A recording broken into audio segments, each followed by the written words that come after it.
उत्तराखंड देख रहे हैं आप। मैं हूं आपके साथ विशाल गर्ग। खबरों की शुरुआत करेंगे। केंद्रीय सड़क परिवहन मंत्री अजय टम्टा ने अल्मोड़ा में पहुंचकर जिला योजना की बैठक में हिस्सा लिया। बैठक में कैबिनेट मंत्री धन सिंह रावत, द्वाराहाट विधायक मदन बिष्ट, डीएम अल्मोड़ा समेत कई अधिकारी मौजूद रहे। जिला योजना की बैठक में 74 करोड़ 75 लाख रुपए की योजनाओं का अनुमोदन किया गया। इस दौरान केंद्रीय राज्य मंत्री अजय टम्टा और कैबिनेट मंत्री धन सिंह रावत ने अधिकारियों को समय रहते गुणवत्तापूर्वक काम करने के निर्देश दिए। वहीं मीडिया से बातचीत करते हुए केंद्रीय राज्य मंत्री अजय टम्टा ने कहा कि कैची धाम के लिए टनल और बाईपास की डीपीआर बनाने के निर्देश भी उन्होंने दिए। उन्होंने बताया कि डीपीआर बनने के बाद इसे तत्काल स्वीकृत किया जाएगा। और हमारे कनेक्टिविटी जो हमारी हल्द्वानी के साथ अल्मोड़ा के साथ है, इस कनेक्टिविटी के लिए भी मैंने रिव्यू लिया है। कैची और के पास जो जाम लग रहा है उसमें टनल और बाईपास दोनों का हमने डीपीआर तैयार करा रहे हैं। हम उसको तुरंत तत्काल स्वीकृत कर देंगे। और अल्मोड़ा, चूँकि अभी अल्मोड़ा के लिए हमने एक नया प्लान सोचा है, क्योंकि अल्मोड़ा का बाईपास हमको करना पड़ेगा। साथ में हमको अल्मोड़ा के लिए जो हमारा खैरना से अल्मोड़ा है और अल्मोड़ा से रानीखेत से द्वाराहाट चौखुटिया होते हुए पांडुआ खाल तक, ये हमारी डीपीआर तैयार हो गई। इसको हम बहुत जल्दी करने वाले हैं। ज्योलीकोट से लेकर के भवाली होते हुए जो ये रोड भी सकरा है, इस रोड की भी हमारी डीपीआर तैयार है। इसको भी हम बहुत जल्दी स्वीकृत करेंगे। एक तो हर गरीब को घर देने का टारगेट जो प्रधानमंत्री जी का है, वो इस बार हम पूरा करने जा रहे हैं। इस साल हम हर घर को पानी देने का भी टारगेट जो है उसको पूरा करने जा रहे हैं। एक हर घर को शौचालय देने का जो टारगेट है वो भी पूरा हो रहा है। एक हर स्कूल में पानी की व्यवस्था, शौचालय की व्यवस्था और बिजली का कनेक्शन, ये भी हम दे रहे हैं। और दूसरा, आपदा की दृष्टि से ध्यान में रखते हुए कहाँ कहाँ की रोडों में दिक्कत आ सकती है, जो पिछला अनुभव है, उसके लिए भी आज पूरी चर्चा की गई। नाबालिग के साथ दुष्कर्म और हत्या के मामले ने तूड़ पकड़ लिया है। जहां एक तरफ बीजेपी ने आदित्य सैनी को पद से निष्कासित कर अपना पल्ला झाड़ लिया, वहीं दूसरी तरफ विपक्ष ने कई नेता पीड़ित परिवार से मिलकर उनको सहानुभूति भी देने पहुंचे हुए हैं।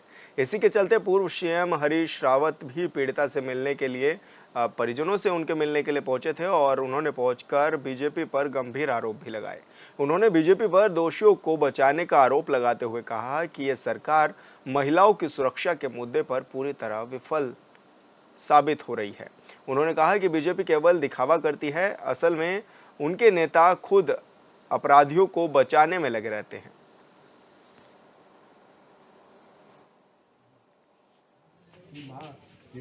उसको मार दिया जाता है और उसकी हत्या को दुर्घटना का रूप देने की कोशिश की जा रही है। अपराधियों को बचाने की कोशिश हो रही है। अभी तक दुख की बात यह है कि कोई भी सत्ता का जिम्मेदार व्यक्ति यहाँ आकर के इस महिला से ही नहीं कहा कि माँ, तेरी बेटी के साथ जो कुछ हुआ उसके लिए हम शर्मिंदा हैं और अपराधियों को दंड देंगे।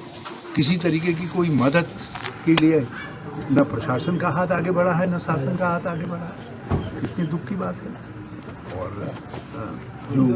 जिसको लोग मुख्य साजिशकर्ता, जो मैंने लोगों की बातचीत से यहाँ पर ग्रहण किया, समझ रहे हैं, उसको बचाने की पूरी कोशिश सत्ता की तरफ से हो रही है। तो ये चीज़ें बहुत चिंताजनक हैं।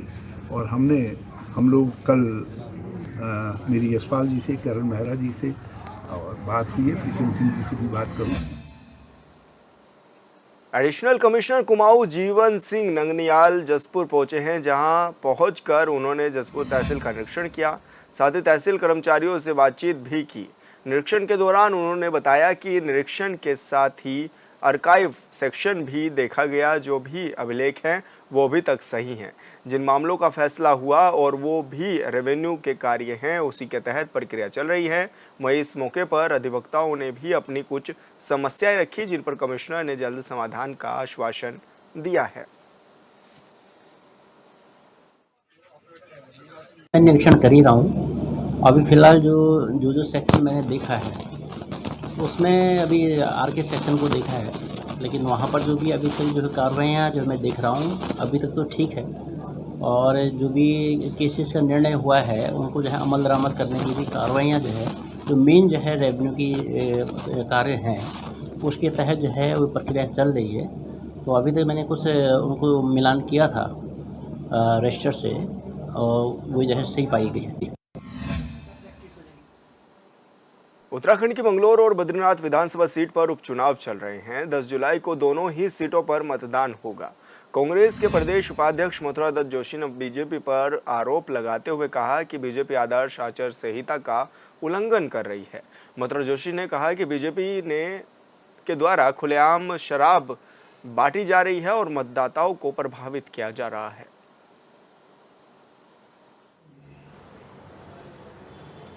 हम आज भी आरोप लगा रहे हैं भाजपा आचार संहिता का उल्लंघन कर रही है और आदर्श आचार संहिता का खुलेआम उल्लंघन हो रहा है। बिना नंबर की गाड़ियां वहां दौड़ रही हैं, शराब वहां परोसी जा रही है, शराब भी दिया जा रहा है और तो और धन का दुरुपयोग हो रहा है। खनन माफिया, शराब माफिया सारे सक्रिय हैं और अधिकारियों द्वारा ग्राम प्रधानों को, जिला पंचायत सदस्यों को डराया और धमकाया जा रहा है। उनसे वोट के लिए उनके ऊपर दबाव बनाया जा रहा है। सरकार खुलेआम आचार संहिता का उल्लंघन कर रही है। हरिद्वार के सांतल साहब में युवती की हत्या के बाद कई राजनेता पीड़ित परिवार को सांत्वना देने के लिए उनके घर पर पहुंचे हुए हैं। इसी के चलते अब बहुजन समाजवादी पार्टी के नेता भी पीड़ित परिवार से मिलने पहुंचे और हर संभव मदद का आश्वासन दिया। दरअसल मामला 23 जून का है, जब युवती के प्रेमी ने उसे हाईवे पर वाहन के सामने धक्का देकर उसकी हत्या कर दी थी। मामले में पुलिस ने अभी तक 7 लोगों को गिरफ्तार कर लिया है, जबकि मामले में लिप्त बीजेपी नेता आदित्य राज सैनी अभी भी फरार हैं। सैनी समाज अपने दिमाग में से बदबू निकाल दे कि बहुजन समाज पार्टी कमज़ोर है, बहुजन समाज पार्टी के कार्यकर्ता कमज़ोर है। माननीय सांसद जी ने कहा कि ये लड़ाई सदन से लेके सड़क से लेकर सदन तक लड़ी जाएगी और बहुजन समाज पार्टी इसका जल्दी हल चाहती है कि जो मेन मुलजिम है, जिसको सरकार बचाना चाहती है, उसको गिरफ्तार करें। नहीं तो ये लड़ाई सड़क से लेकर संसद तक लड़ी जाएगी और बहुजन समाज पार्टी कमज़ोर नहीं है किसी भी हालत में, ये मैं कहना चाहता हूँ। चंपावत जिले में लंबे समय से मुख्यमंत्री घसियारी योजना के तहत पशुपालकों को मिलने वाले पशु आहार की सप्लाई कई महीनों से बंद पड़ी थी, जिसकी वजह से पशुपालकों को काफ़ी परेशानियों का सामना करना पड़ रहा था। जिसके बाद अब पशुपालकों ने सहकारिता विभाग से पशु आहार की आपूर्ति करने की मांग की है। वहीं पशुपालकों की मांग का संज्ञान लेते हुए सहकारिता विभाग ने पशुपालकों को पशु आहार उपलब्ध करवाया है। वहीं पशु आहार की गाड़ी आते ही पशुपालकों की भारी भीड़ भी लग गई। मौके पर मौजूद सहकारी समिति के सचिव ने बताया है कि देहरादून में विभाग ने 365 बैग पशु आहार के उपलब्ध कराए हैं, जिसे क्षेत्र के पशुपालकों को वितरित किया गया है। जिसके बाद पशुपालकों ने सीएम और अधिकारियों का भी आभार व्यक्त किया है। हम काश्तकार ये कहना चाहेंगे कि जो भी है कि मुख्यमंत्री तक ये बात पहुंचनी चाहिए। जो घसियारी योजना उन्होंने लागू कर रखी है उसका सब जनता तक बराबर, जो लगातार अगर गाड़ी आती रहेगी तो पूर्ति हो जाएगी। लेकिन अब बहुत समय बाद ये गाड़ी आई है तो इसलिए यहाँ तक अभी खपत कम हो रही है, तो पहुँच नहीं रहा है, तो यहाँ पब्लिक काश्तकार परेशान है। तो हम ये निवेदन करना चाहेंगे जितने भी काश्तकार लोग हैं कि सब लोग की इसमें पर डे जो 2 गाड़ी, इनकी 2 समितियाँ हैं, उसमें कंटिन्यू 2 गाड़ियाँ रोज आनी चाहिए। आप लोगों ने हमारे मुख्यमंत्री घसियारी योजना काफ़ी लंबे समय से नहीं पहुंच पा रही थी, किसी कारणवश हमारे जितने भी किसान हैं, पशुपालक हैं, हमारी महिला हैं, आप लोगों ने बेसब्री से इंतजार किया है और आप लोगों ने बहुत सहयोग किया। हमें भी व्यक्तिगत रूप मुझे भी सहयोग किया है और विभाग के माध्यम से भी आप लोगों को समय समय पर जो आश्वासन दिया गया था, बड़े लंबे समय बाद गाड़ी आई है। बहुत ज़्यादा डिमांड थी और आप लोगों ने हम लोगों के सहयोग के लिए जो भी आपके अब कम मात्रा में ले जाकर हमें सहयोग किया है, उसके लिए मैं सभी काश्तकारों का, हमारे जितने कृषक भाई बहन लोग, उनका मैं तहे दिल से हार्दिक धन्यवाद करना चाहता हूँ। और आने वाले समय में ऐसा है कि जरूर आप लोगों की जितने भी डिमांड।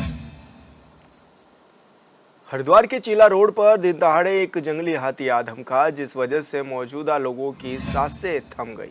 सड़क पर हाथी को देखकर लोगों में डर का माहौल भी पैदा हो गया और कई लोग सुरक्षित स्थानों की तलाश में इधर उधर भागते हुए भी नजर आए। हाथी काफ़ी देर तक रोड के आसपास ही चहलकदमी करता रहा, जिससे यातायात भी बाधित हो गया। वहीं इस घटना का वीडियो भी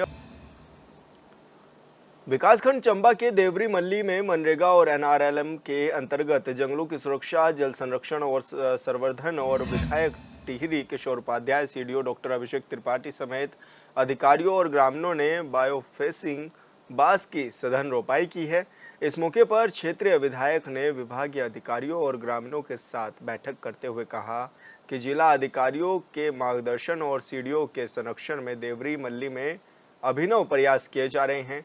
इससे भूमि संरक्षण, बाढ़ सुरक्षा, वाटर रिचार्ज के साथ ही आय के स्रोत भी विकसित होंगे।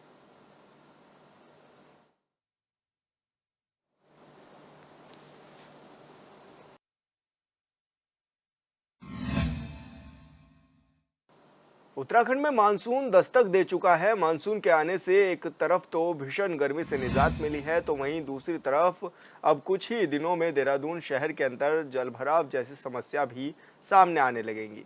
साथ ही बीमारियों का खतरा भी अब बढ़ सकता है।